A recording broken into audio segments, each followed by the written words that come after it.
Okay, so today is the 26th of April, which marks one whole year since I started getting into theme parks, riding all sorts of different rides, such as roller coasters, water rides, and dot rides.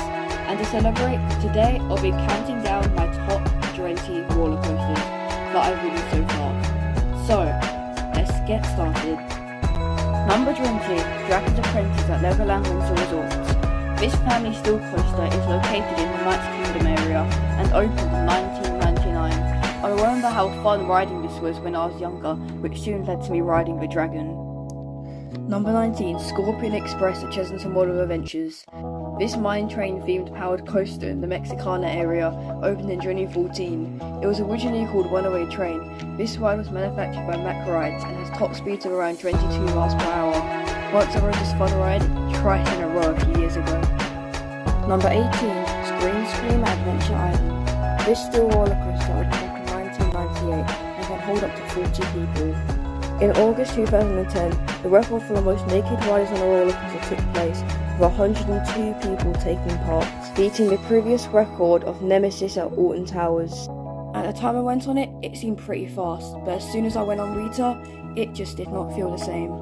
Number 17, Rattlesnake at Chesington World of Adventures. This is a steel rolled mouse coaster which opened in 1998 and stands around 48 feet tall. 1 year ago when I first went on this really was where it all started. I've ridden coasters before that, but that ride and Empire started it all. At the time I really enjoyed the ride, but only because of my first bigger coaster, apart from the Dragon. But now finally comparing it to other coasters, it's not the smoothest ride. Number 16, Runaway Mine Train at Orton Towers. This powered steel coaster, made by Mack Rides, is located in the Katanga Canyon area of the park and goes around 22 miles per hour. The second time I went on this, it was raining, which honestly made the experience so much more fun, which is the reason why it's higher than the others in this list. The ride operator said as a joke how it was the newest water ride at the park. Number 15, Crush's Coaster, Walt Disney Studios Park in Paris.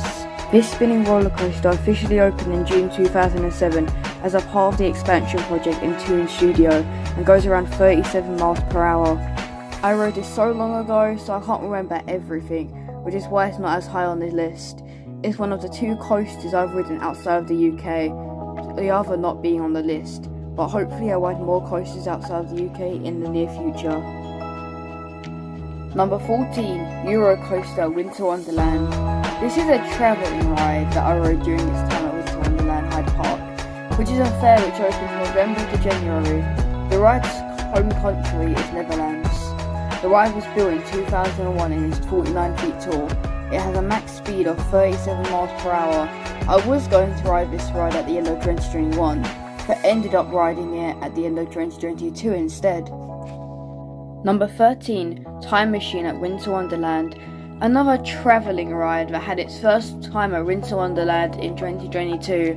Because this ride only came to Winter Wonderland in 2022, there isn't much to know about this ride, but it was a night ride and it was spinning really fast during my ride on it.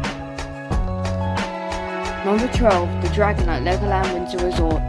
This steel roller coaster opened back in 1998 with a maximum speed of around 31 miles per hour. I went to Legoland every single year, and yet most of those years never rode the Dragon, and then I did. At the time it felt like a big coaster, but now I've been on so many more things, it'll probably feel very different on my next ride. Number 11, Wild Mouse XXL at Winter Wonderland. Another travelling ride at Winter Wonderland. This 99-foot tall coaster came from Germany and was manufactured by Mack Rides. The second half of the layout is very intense, with every corner being very sharp, making you go all over the place, along with 2 drops at the start of the ride. It may be intense, but it's still a good ride. Now moving on to the top 10. Number 10, Rage at Adventure Island. This steel roller coaster is a Gerstlauer Eurofighter model roller coaster and was my first ever beyond vertical roller coaster with a 97-degree drop. It opened back in 2007 and stands 70 foot tall, reaching around 43 miles per hour with 4.5 G-forces and 3 inversions. I was going to ride this back in August 2022, but didn't and came back and rode it in October 2022. just a week or two after my first ever visit to Alton Towers. Number 9. Vampire at Chesington World of Adventures. This is an arrow suspended swinging roller coaster and was what started it all, along with Rattlesnake. The coaster opened back in 1990 and can reach speeds of 45 miles per hour. This was really a coaster and made me wanting to go on more. I never went on it when I was supposed to back in 2021, so after I rode Rattlesnake on April 26, 2022, I went on Vampire straight after that. Number 8. Rita at Orton Towers. This was my very first launched roller coaster and is located in the Dark Forest section of the park. Opening in 2005, it features an acceleration from 0 to 61 miles per hour in 2.5 seconds. Standing at 60 foot tall, this ride has 4.7 G-forces and is a very short ride. Next time I ride Rita, I'll definitely be going on front row. Number 7. Walking Dead the Ride at Thorpe Park. This is an indoor roller coaster that opened in 1996 as an X and then became Walking Dead in 2018. Manufactured by Dragonite, it stands 41 foot tall and has speeds of 27 miles per hour.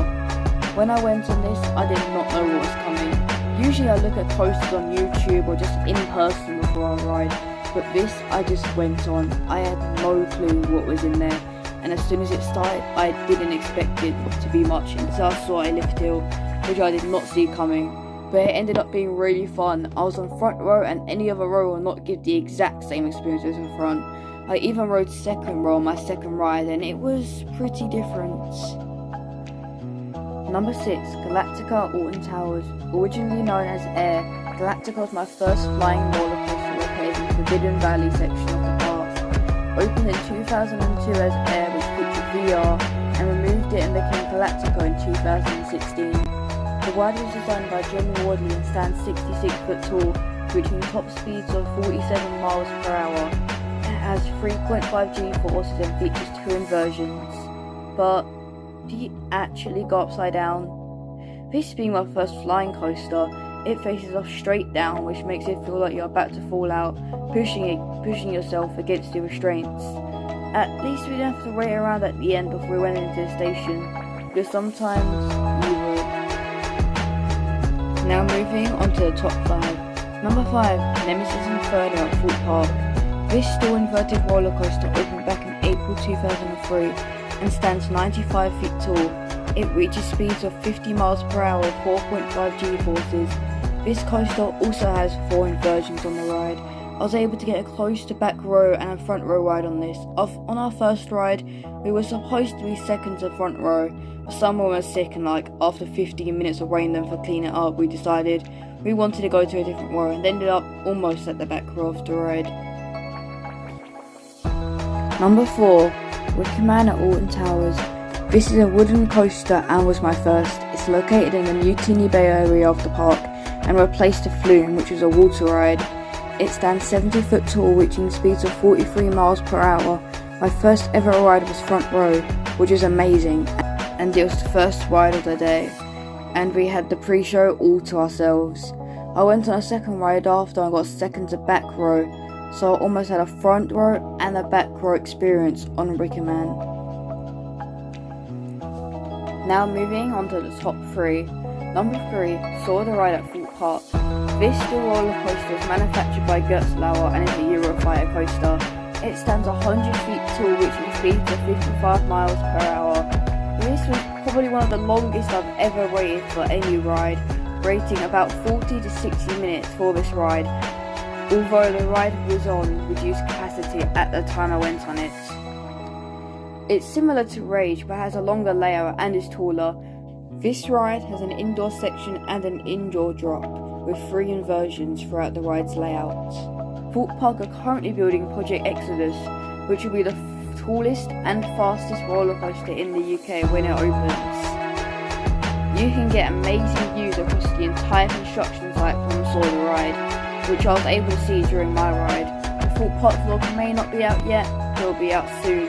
This was an amazing coaster, but it's not good enough to be in the top 2. Number 2. Nemesis at Orton Towers. This inverted roller coaster is located in the Ridden Valley area of the park. and it opened back in 1994. This roller coaster stands 42 foot tall and reaches speeds of 50 miles per hour. This ride has 4 inversions and was my first ever upside down roller coaster. I was able to get to ride this almost 3 times, but it broke down, so I only ended up riding it 2 times. I went on this back in September 2022, months before it closed for its retrack.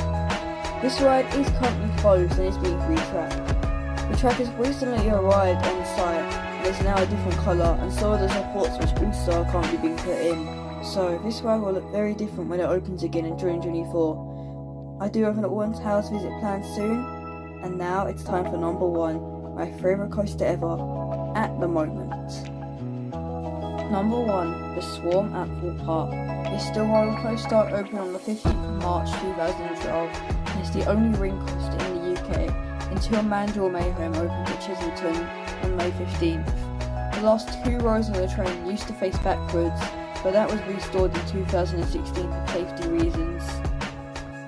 It's located on the Swarm Island area of the park and stands 127 feet tall, reaching speeds of 59 miles per hour. This ride has 5 inversions and has 4.5 G-forces. The ride was codenamed Project LC12 in the early process of its planning and construction. The ride starts in the station and climbs the 127 foot tall lift hill. Upon reaching the top of the lift hill, the track twists 180 degrees anti-clockwise so that the riders are upside down before plunging down the world's first dive drop element. There is tons of theming around the island, such as a crashed plane, helicopter, and the station for the ride has no roof. When I rode this ride, it broke down before entering the station at the end. We was there for about 15 minutes, and of course it was the only time it rained that day. When we were sitting there on Swarm getting soaked, there was nothing we could do. We eventually got evacuated off of the ride. And that was my top 20 roller coasters, and although my credit count is only 33, as I enter my 2nd year I hope to go on many more coasters, and there is a lot coming. I hope you all enjoyed the video, and if you want me to do another video similar to this in the future, then make sure to let me know. There is a lot to come. Bye guys.